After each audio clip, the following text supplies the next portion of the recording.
Presence of internal particle forces की वजह से जो लिक्विड है उसके पास एक जस्ट क्या जो है वो फिक्स्ड होती है, वॉल्यूम।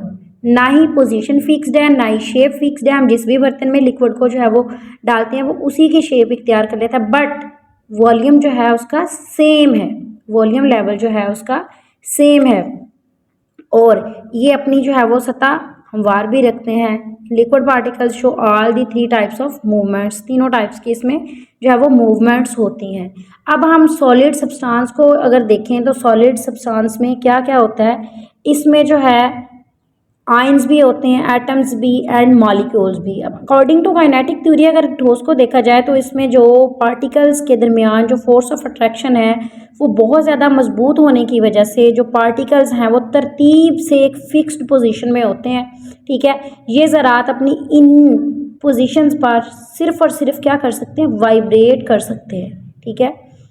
और इस वाइब्रेशन की बेसिस पर जो ठोस की शक्ल है, वॉल्यूम है, शेप है, पोजीशन है, वो फिक्स्ड होती है। इसी की बेस पे वो क्या होती है, फिक्स्ड होती है।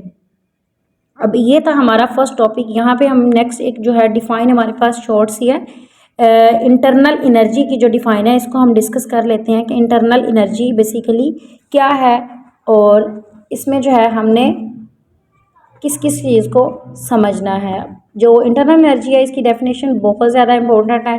अब देख लेते हैं कि इंटरनल एनर्जी किसी भी चीज़ की वो क्या होती है, is the total energy it contains.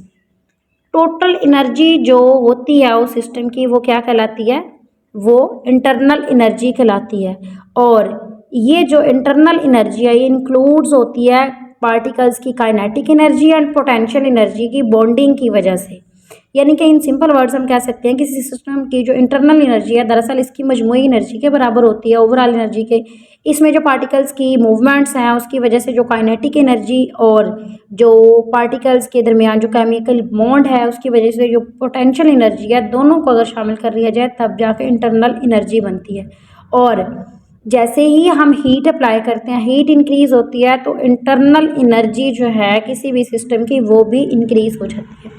मैं उम्मीद करती हूँ कि आप सबको ये लेक्चर समझ में आया होगा। इसको जो है कुछ पॉइंट्स अगर आपके क्लियर ना हुए तो आप कमेंट सेक्शन में पूछ सकते हैं। इंशाल्लाह नेक्स्ट हम जो है क्विक चेक उसको भी जो है वो करेंगे, साथ साथ जो है वो हम अपनी जितने भी क्विजेज़ होंगे उनको सॉल्व करते रहेंगे। मिलते हैं कल के लेक्चर में जो हमारा है inter conversion of physical states. अपना बहुत सारा ख्याल रखिएगा, दुआ में याद रखिएगा। अल्लाह हाफिज़ डियर स्टूडेंट्स।